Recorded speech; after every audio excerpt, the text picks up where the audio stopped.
Hi Pisces, kamusta kayo? Hope you're all doing well and welcome to 1111 Pinoy Tarot. This is a general reading so hindi po lahat ay makaka-resonate. Just take what resonates for you and leave the rest yung mga hindi para sa'yo. Please subscribe, like, comment, and share, and please tap the bell for updates from this channel. Maraming salamat sa inyo Pisces. Tingnan natin kung ano yung mga paparating na energies and messages for you for the month of December 2024. December 2024, Pisces. Okay.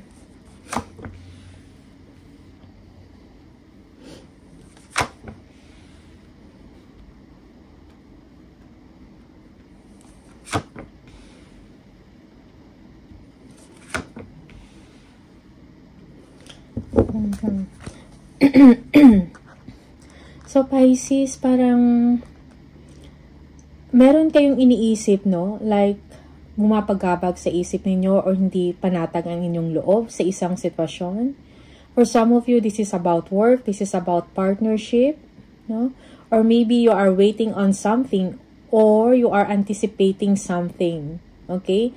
Sa trabaho mo to, sa kaperahan, or kung meron kayong negosyo. Okay? But it seems na kailangan mo dito na pahabain ang inyong pasensya. Okay? Emotionally, you feel stress or nalulungkot kayo, merong disappointment sa isang partnership, sa isang situation. Yung iba sa inyo, this is about love, relationship, no? You're thinking about someone. Meron kayong inaantay, Pisces. Okay? For some of you, siguro may inaantay kayo na profit or magandang income, okay, na magbibigay sa inyo ng stability and security. Yung iba sa inyo, you're thinking about change, no? Change of company, change of work. Yung iba sa inyo, nagtitiis na lang sa isang sitwasyon, no? Sa isang partnership or sa isang trabaho. You are not satisfied, you are not happy. Okay? But despite kung ano man itong mga negatives or mga concerns or mga issues na kinakaharap ninyo, nandiyan pa rin yung patience ninyo, no? You are stronger than you think. Okay? Yeah, for some of you, you are waiting on something, maybe a promotion or good news from your work. Okay? Now, you are being, parang focus kayo ngayon, no, sa inyong trabaho or sa inyong ginagawa. You are making things happen, you are driven, okay? Because you want to succeed sa inyong trabaho. Yung iba sa inyo merong rejection or disappointment dito, no, sa isang sitwasyon. I think kailangan mo din ng drive, no? Yeah, and be excited about your future. Also, yung iba sa inyo, tinitingnan ninyo yung future chances or nag-iisip kayo ng ibang direksyon, no? Thinking about change. Okay? Yeah. I think merong hindi maganda na nangyari sa inyo, no? Yeah. Parang merong someone dito or a group of people na hindi maganda yung ginawa sa inyo or yeah, manipulative, merong deception na nangyari, okay? Yeah, now you are planning on something. You are stepping into your power, okay? Yung iba sa inyo, you are thinking about travel or paglipat, pero parang sa ngayon, you are not free to do it, no? Parang wala kayong sa ngayon chance or opportunity para gumawa ng aksyon, okay? Parang sa isip mo lang to. Yeah, for some of you, may mga delays, no? Yeah. But meron kayong goals na gusto ninyong i-pursue. It's just that you are just waiting for the perfect time. Okay?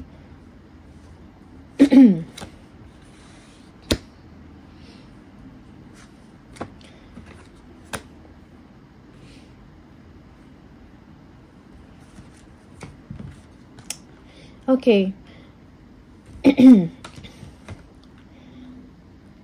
There are times that you are bored or you feel lazy.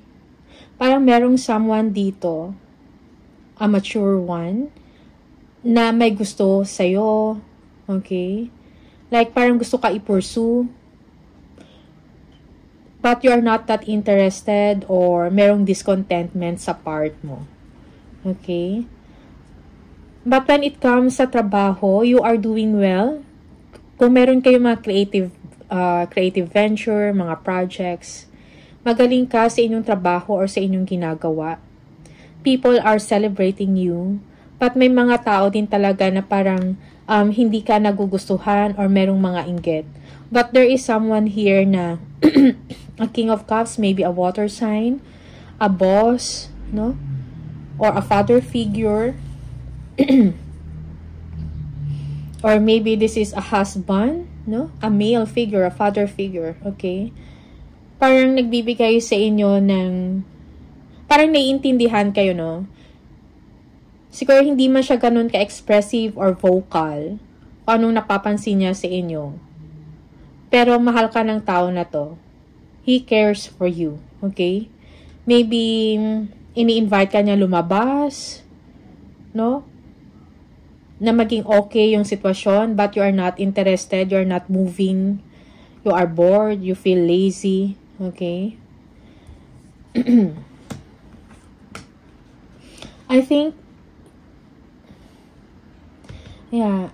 you need to realize na sometimes parang na-obsess ka na sa isang sitwasyon.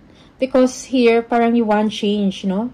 A positive change in your situation sa trabaho mo to or sa business or project. Parang meron kang gustong abutin or meron kang nilulook forward. Okay? That's why you are obsessing for an advancement. You are obsessing for a change. Okay? For some of you, this person, the King of Cups, parang napapansin na rin sa inyo, no? Na parang you are not feeling well. Okay? Or siguro minsan parang devilish na yung attitude, no? Merong character dito na hindi maganda, no? Parang may outburst, no? For some of you, it's like parang merong away. Okay? And this is a distraction to your relationship or sa life mo, no? Kung ano man tong toxic na to or toxicity behavior or this toxic behavior or toxic attitude. Okay? You are thinking obsessively, nag-overthink ka, you are thinking heavily over a situation na parang sa ngayon, you cannot make a move, no? Parang hindi ka makatake ng action. Okay, for some of you, there is a desire for you to move on or to change a direction. Okay? It's like parang nahihirapan ka na sa sitwasyon mo. Yeah, ang yung iba sa inyo, ang dami mo ng obligation siguro. Okay? Also, this person, no? King of Cups, a father figure. Okay? Siguro, napapansin niya din sa inyo that you are tired already. Okay? And kumukuha din siya ng tinitingnan ka, no? Yeah, parang napapansin niya that you are not feeling well, you are not doing well. Yung parang ikaw gusto mo na rin mag-move on or mag-separate, something like that, okay? Just take what resonates for you. Yeah, busy, no? Parang ang dami mong ginagawa. Okay? Or for yung iba sa inyo, now, parang nag-iisip kayo, no? Ano ba talaga yung para sa akin? Or I need to make a decision. Okay? You need to make a choice here. Okay? Yung iba sa inyo, yes. May parating na pera. Okay? Merong good news about money or about your finances. Okay? For some of you, there will be a fresh start here. You will be feeling inspired or excited about life. Yeah. Maybe there is someone here that kung ano man yung decision mo, siya yung magsusuporta sa inyo. And yes, yung iba sa inyo, you have decided already. No?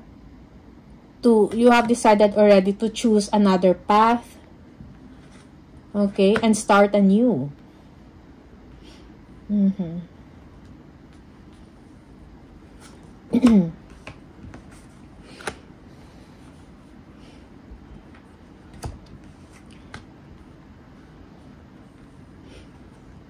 Yeah, yung iba sa inyo,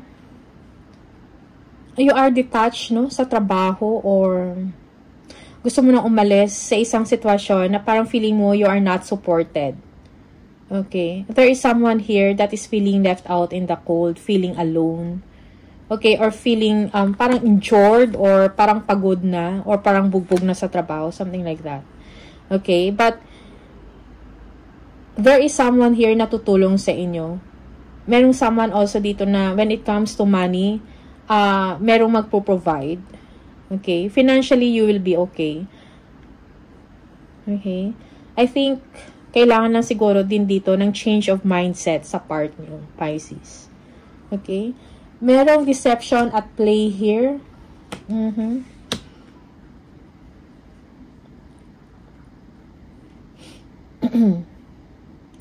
Yeah, yung iba sa inyo umiiwas, no? Parang ito yung nga yung tama ninyong gawin. Umiwas kayo sa isang sitwasyon. Maybe kung mayroong mga fighting or mayroong mga arguments na nonsense, siguro stay away from that. Kaya yung iba sa inyo merong self-sabotage, no? Dito. Parang kayo mismo parang nagbablock ng inyong development or success, no? Mentally. Okay? Yeah. Yeah. So, yeah, now you are in limbo. You are undecided, no? If you're going to take a new opportunity, a fresh start, that's for some of you. Parang hindi ka makagawa ng decision. Merong inner battle sa sarili mo, no? Yung you're not sure kung saan ka patutungo, anong path nyo. You need to make a choice, you need to make a decision, a wiser decision.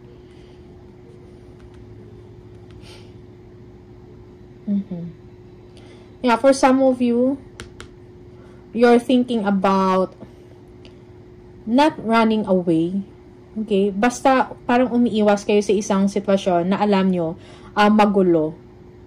Or merong deception dito. Okay? May mga tao na hindi maganda yung motibo or hindi maganda yung interest towards you. Okay? And gusto mo iwasan yung mga tao na to. Yeah, again, secret. May mga hidden information or hidden truth, no? Na parang pilit bang iniiwas sa inyo na ayaw mong malaman, no? May mga lies and deception dito sa paligid mo. It might be sa trabaho to. Okay? Yeah. For some of you, hindi naman scared, but again, parang hindi ka makapag-isip ng maayos kasi parang feeling mo, merong ginagawa na hindi maganda sa'yo, na parang hindi mo nakikita, pero nararamdaman mo. Okay? Inggit, or pinag-uusapan ka, or merong naninira sa'yo. Yes. There is someone here na parang gusto kang, parang gusto kang sirain. Okay. But, you know, kailangan mong you need to take care of yourself, your well-being. For some of you, very intuitive ka, nakakaramdam ka, malakas ang inyong pakiramdam, na parang merong nangyayari sa paligid mo na hindi pabor sa'yo. Okay? Yeah, this is about work.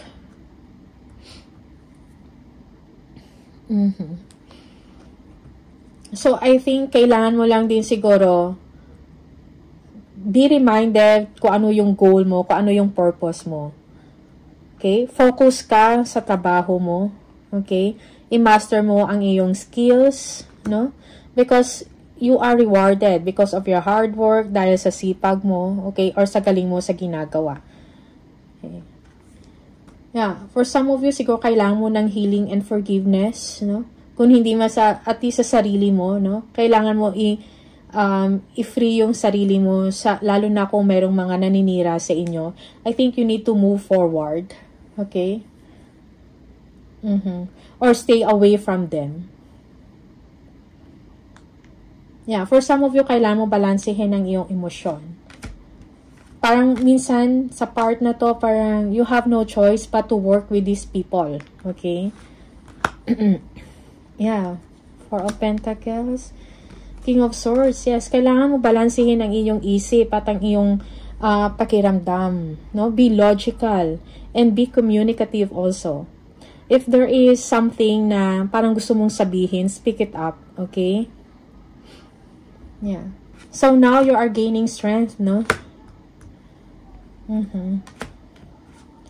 Yeah, you are disappointed of a situation.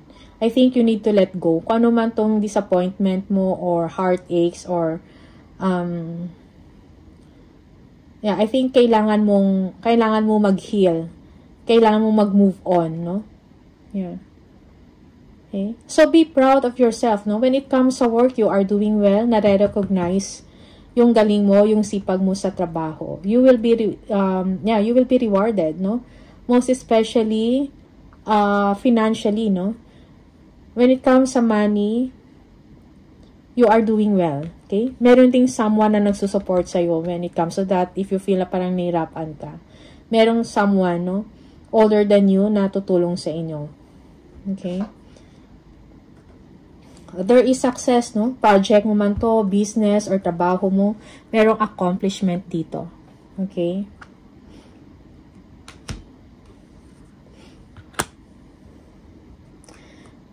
Yeah, for some of you, there is someone here expressing ang kanyang nararamdaman. Okay? Someone na may mataas na posisyon sa trabaho, a leader. Okay? Gusto niya i-express, no? Parang gusto kanyang tulungan. Gusto niya mabawasan kung anong bigat na nararamdaman mo, kung ano man tong disappointment mo, parang gusto niyang tumulong sa inyo. Okay? Maybe this person is also attracted to you, the lovers. May special feeling towards you. Okay? Parang gusto kang kilalanin ng tao na to. You know, mas malalim, no? Na pagkilala sa'yo. Okay? Parang gusto niya mag-take ng action towards you.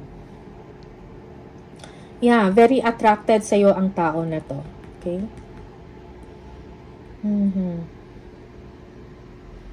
Meron siyang magandang puso. Malambot ang puso niya towards you. But he or she is also intelligent, no? Sharp ang mind. Okay? Parang balanse siya mag-isip, no? Yeah. So, this person wants to talk to you, wants to collaborate with you. Like, kung ano yung problema mo, pwede mo siyang ikonsulta. Okay?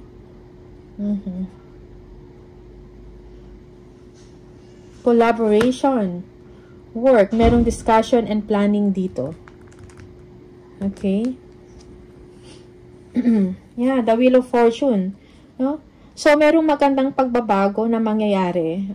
Pisces, siguro kailangan mo lang maging patient. And at the same time, you need to let go kung ano man tong disappointment na naramdaman mo or sadness or hurt. You need to let it go. You need to heal. No? Para ma-unblock yung blessing papunta sa'yo. Okay? Ma-unblock. Makapasok yung swerte, yung blessings. Okay? Siguro may mga kailangan kapag-isipan dito. Pero may mga tao din talaga na nagmamahal at sumusuporta sa inyo. Most especially pag sa bahay ninyo. Okay? Or, yeah, merong with your partner. Merong celebration dito. Stability and security. Also when it comes to finances. Okay?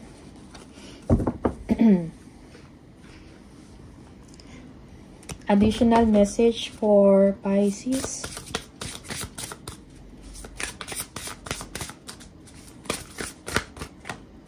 Money matters. Expense, save costs, resource plan ahead. Make an informed choice. Invest your money wisely. Okay, for some of you, you need to save or magtira, no? Magtira para sa sarili mo, no? And invest your money wisely. Yung iba sa inyo nag-iisip about investment. Okay? So, be wise about your money. Home base. Home is the harbor of the soul. It's the safest place you can be. Change your environment. Yeah, for some of you, merong stability, no, sa inyong sitwasyon.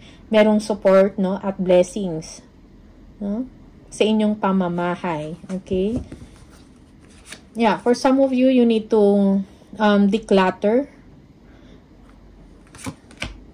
Expression. Open up your heart and connect with others. Express your creative self. So again, so be creative, no? Kumbaga, kailangan ng fresh start dito para sa inyo. Express yourself, no? Kung meron kayong nararamdaman or you are feeling bad, you are feeling hurt, siguro kailangan mo i-express yon sa someone na mas mapagkatiwalaan mo, maybe your partner, okay? They need to hear from you. They need to know how you feel, Pisces.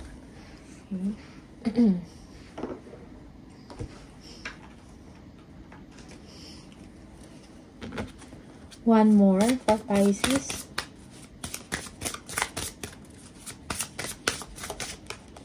No more complaining. Complaints are affirmations of victimhood, which is never true spiritually. Take back your God-given power by affirming that you have an abundance of choices and freedom. With your increased confidence and assertiveness, watch these positive affirmations blossom into reality. Okay? So, kumbaga, complaints equal to victimhood. No? Kailangan mo maging confident. You have to take back your power. You need to be confident. No? Meron kang freedom to make a choice. Okay? So, kailangan mo lang din siguro maging assertive din, no? Sa inyong, most especially, if you're going to make a choice or a decision, no? So, you need to be assertive. Okay? And, magkaroon ka ng confidence sa sarili mo. Alright? One more. So, stop complaining, Pisces. That's for some of you. Kasi sometimes, parang blessing blocker, no? Yung pagko-complain palagi. One more. Be true to yourself in all ways. Not everyone will get you. They can only understand from their level of perception. And that's on them. No matter what people say, don't ever doubt your worth or the beauty you hold within. Stand tall in your power. Again, your power. Take back your power. Okay? So, parang wala rin kayong kailangan maipaintindi sa ibang tao as far as long as you are being true to yourself, no? In all ways. Okay? So, Pisces, these are the messages for you. Maraming salamat and see you on the next video. Bye!